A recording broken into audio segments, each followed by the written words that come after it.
جو لوگ اللہ پر ایمان لائیں، کہیں کہ ہمارا رب اللہ ہے، پھر اس پر جم جائیں، ان پر فرشتوں کا نزول ہوتا ہے۔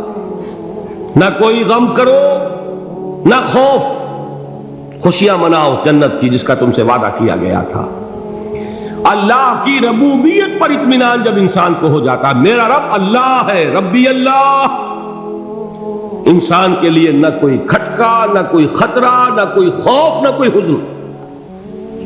جو کچھ ہو رہا ہے کس کے اذن سے ہو رہا ہے؟ اللہ کے اذن سے۔ اللہ کے اذن کے بغیر پتہ تک نہیں ہلتا۔ یہ کوئی اندھا بہرا مادہ نہیں ہے جس سے مجھے کوئی خوف ہو۔ اندھا بھینسا چلا آ رہا ہو اس سے تو ڈرنے کا ہر انسان کو ڈرنا چاہیے، نہ معلوم کس کو ٹکر مار دے۔ لیکن نہیں، اس کائنات کو چلانے والا ایک سمیع و بصیر خدا ہے، وہ جو میرا دوست ہے، میرا ولی ہے۔ اللہ ولی الذین آمنوا یخرجہم من الظلمات الی النور۔ اللہ اہل ایمان کا ولی ہے، ساتھی ہے، پشت پناہ ہے، مددگار ہے، حمایتی ہے۔ بتائیے جسے یقین ہو جائے کہ اللہ میرا مددگار، اللہ میرا محافظ، اللہ میرا پشت پناہ، اللہ میرا حمایتی، اس کے لیے کوئی خوف ہوگا؟ اس سے کوئی ڈر ہوگا؟ میں مثال دیا کرتا ہوں ایک بہت سادہ، پنجاب کے دیہات کی۔ تو بڑا چودھری ہے اور کوئی غریب کسان ہے۔ اس غریب کسان کے جانوروں کو ہر وقت اندیشہ ہوگا چوری کا، کوئی میری بھینس کھول کر نہ لے جائے، کوئی میرا بیل کھول کر نہ لے جائے۔ لیکن جس کے بارے میں یہ سب کو معلوم ہو کہ وہ جو بڑا چودھری ہے وہ اس کا دوست ہے، اس کی بچیا کو کوئی خوف ہوگا؟ اس کی بھینس پر کوئی ہاتھ ڈالے گا؟ اسے کوئی اندیشہ ہوگا؟ نہیں۔ کیوں؟ کہ وہ بڑا چودھری، بڑا اس کا یہاں کا سردار، جاگیردار، سب کو معلوم ہے وہ میرا دوست ہے، کوئی میرے خلاف اقدام نہیں کر سکتا۔ اس دنیا میں یہ چھوٹی سی بات اگر آپ کے دلی اطمینان اور سکون کا باعث بن سکتی ہے تو ذرا تصور کیجئے۔ میں لفظ تصور استعمال کروں گا صرف اس لیے کہ اس کا ہم جس کو کہتے ہیں ادراک اور شعور کر نہیں سکتے، اگر کے ساتھ کر سکتے۔ اگر یقین ہو کہ اللہ میرا مددگار اور یقین ہو کہ اللہ ہر آن میرے ساتھ ہے، پھر کوئی خوف؟ کس کا خوف؟ کوئی شے اللہ سے بالا تر ہے؟ کوئی قوت اس سے زیادہ طاقتور ہے؟ کوئی اس کے ارادے کو بدلنے والا ہے؟ کوئی اس کی مشیت کے آڑے آنے والا ہے؟ یہی بات ہے جو حضور نے فرمائی، یہ ایمان کا حاصل ہے لب لباب، کہ دیکھو اچھی طرح اس بات کو ذہن نشین کر لو، اگر تمام انسان مل کر تمہیں کوئی نقصان پہنچانا چاہے نہیں پہنچا سکتے، مگر جو کچھ اللہ نے لکھ دیا ہو، اور تمام انسان مل کر تمہیں کوئی نفع پہنچانا چاہے نہیں پہنچا سکتے، مگر وہ شے جو اللہ نے طے کر دی۔ آپ پھر میں کہوں گا ذرا تاریخ کیجئے، اسے فرض کیجئے، اسے سوچئے، اگر اس حدیث پر ہمارا دل ٹھکا ہوا ہو تو کسی سے ڈر ہوگا؟ یہ مجھے نقصان نہ پہنچا دے، یہ میری رپورٹ خراب نہ کر دے، یہ میری انکریمنٹ نہ رکوا دے، یہ میرا یہ نہ بگاڑ دے، یہ میرے یہ نقصان نہ پہنچا دے۔ اس کا ڈر، اس کا ڈر، اس کا خوف، اس کی خوشامد، اس کے لیے جا کر طرح طرح سے اپنی عزت نفس کو ذلیل کروانا اس کے سامنے، یہ سب کچھ کیوں کرتا ہے انسان؟ جب سمجھتا ہے کہ اس کے ہاتھ میں میرا کوئی نفع ہے، اس کے ہاتھ میں میرے لیے کوئی ضرر ہے، یہ مجھے کوئی غضب پہنچا سکتا ہے، یہ مجھے کوئی نقصان پہنچا سکتا ہے، یہ میرا کوئی کام بنا سکتا ہے، یہ میری کوئی ضرورت پوری کر سکتا ہے، اسی کا نام شرک ہے۔ جہاں آپ نے یہ سمجھا کہ غیر اللہ کے اندر کوئی طاقت موجود ہے، وہی شرک ہے۔ بتوں سے تجھ کو امیدیں، خدا سے نو امیدی، مجھے بتا تو صحیح اور کافری کیا ہے؟ شرک تو یہ ہے۔ جس پر بھی تمہیں یہ خیال ہے، کلمہ ہے یہ کلمہ سوم، لا حول ولا قوت الا باللہ، ذرا اس پر دل کو کبھی اگر آپ تصور کریں، پھر فرض کریں، دل ٹھک جائے اس پر، کوئی طاقت نہیں۔ یہی بات تھی جو شیخ عبد القادر جیلانی رحمۃ اللہ علیہ نے اپنی وصیت میں اپنے بچے سے کہی. 11ویں دینے والے ہیں، لیکن حضرت شیخ عبد القادر جیلانی کی وصیت اور تعلیمات کو کتنے لوگ ہیں کہ جانتے ہو؟ یہ جن مقامات تک پہنچے ہیں وہ کس چیز کی بدولت پہنچے؟ انہوں نے جو پیغام دیا وہ کیا تھا؟ اے میرے بچے، جس طریقے سے قرآن مجید میں حضرت لقمان کی نصیحتیں جو ہے نقل کر دی گئی ہیں، میں یہ عرض کروں گا بالفرض اگر قرآن حضرت عبد القادر جیلانی کے بعد نازل ہوا ہوتا تو شیخ عبد القادر کی یہ نصیحتیں بھی قرآن میں درج ہوتی. اتنی اونچی نصیحتیں ہیں. اے میرے بچے، اس حقیقت کو ذہن نشین کر لے، لا فاعل فی الحقیقت ولا مؤثر الا اللہ. اس کائنات میں نہ کوئی فاعل حقیقی ہے نہ مؤثر حقیقی ہے سوائے اللہ. کسی شے میں کوئی تاثیر نہیں اگر اللہ نہ چاہے. آگ جلا نہیں سکتی اگر اللہ نہ چاہے. پانی ڈبو نہیں سکتا اگر اللہ نہ چاہے. زہر ہلاک نہیں کر سکتا اگر اللہ نہ چاہے. کوئی چیز فائدہ نہیں پہنچا سکتی اگر اللہ نہ چاہے. تو در در پہ کیوں سر جھکاتے ہو؟ در در پر کیوں جبیں سائی کرتے ہو؟ سب کے سامنے کیوں ہاتھ پھیلاتے ہو؟ ایک اللہ سے مانگو. ایک اللہ کے سامنے زمین پر اپنی جبین رکھو. لا فاعل فی الحقیقت ولا مؤثر الا اللہ. نظر آتا ہے ہمیں کہ پانی پیاس بجھا دیتا ہے. پیاس بجھانے کی صلاحیت پانی میں نہیں ہے، اللہ کے اذن سے. کھانا بھوک مٹا دیتا ہے. بھوک مٹانے کی صلاحیت کھانے میں نہیں ہے، اذن رب میں. دیکھیے یہی یقین تھا. حضرت موسیٰ علیہ السلام کا واقعہ یاد کیجئے. سامنے سمندر آ گیا ہے. قوم دیکھتی ہے پیچھے کہ گرد و غبار کا طوفان. معلوم ہوا کہ فرعون اپنے لشکر سمیت آ گیا. لشکر جب چلتا تھا تیز رفتاری کے ساتھ تو گرد و غبار کا جو طوفان اٹھتا تھا اس کا تصور کیجیے. اور لمحہ بلمحہ وہ قریب آ رہا ہے. پوری قوم نے کیا کہا؟ اے موسیٰ انا لمدرکون. اے موسیٰ ہم کو پکڑے گئے. قرآن مجید نے تو یہاں وہ باتیں نہیں لکھی ہیں، لیکن تورات میں یہ درج ہے کہ بنی اسرائیل جھگڑنے لگے، دست و گریبان ہو گئے موسیٰ کے ساتھ.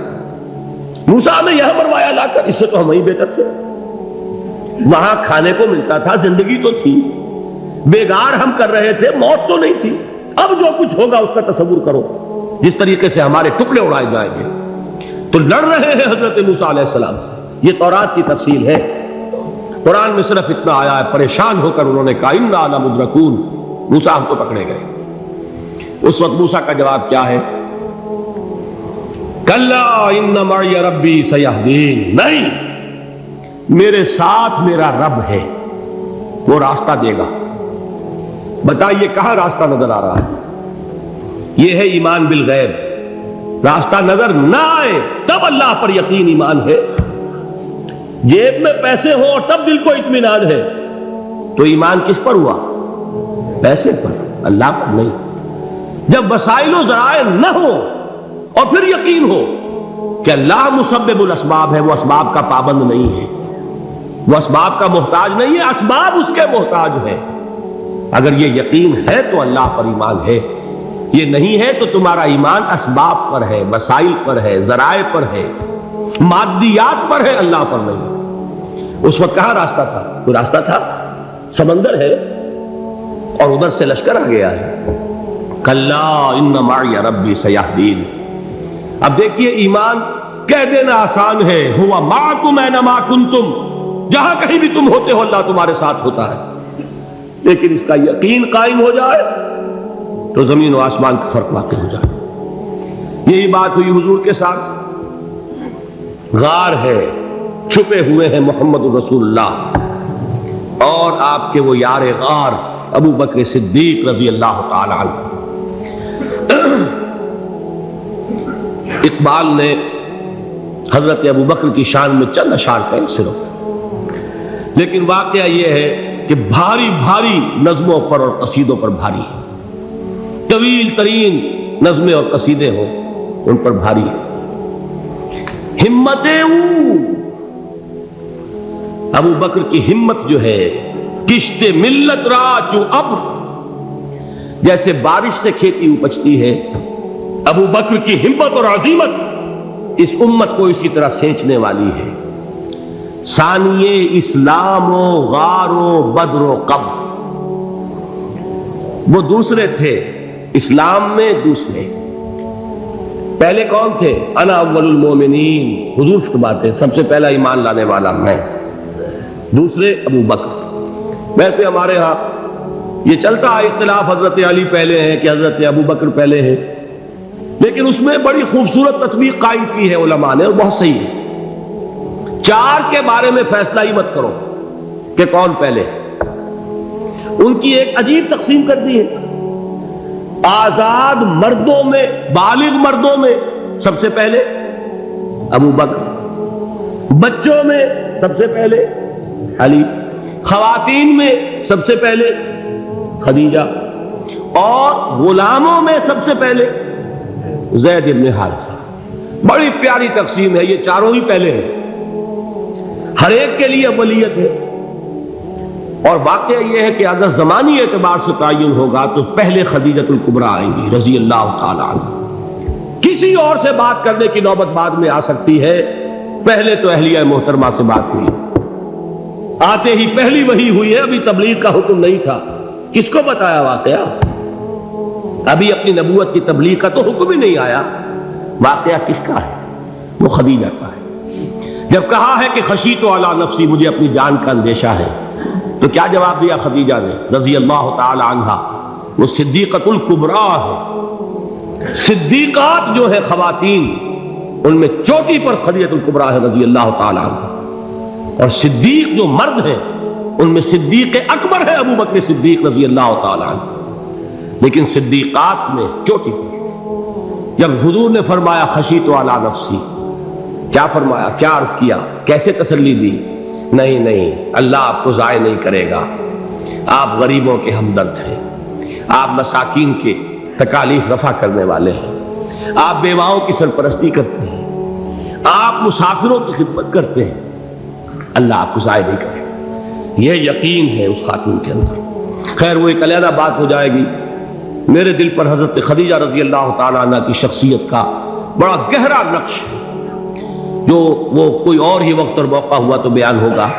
بہرحال اقبال نے ایک مصرے میں جو چار اولیتیں جمع کر دی ہیں، ہمت او کشت امت را چو ابر، ثانی اسلام و غار و بدر و قبر۔ اسلام میں حضور کے بعد پہلے کون؟ ابو بکر۔ غار میں حضور کے ساتھ کون؟ ابو بکر۔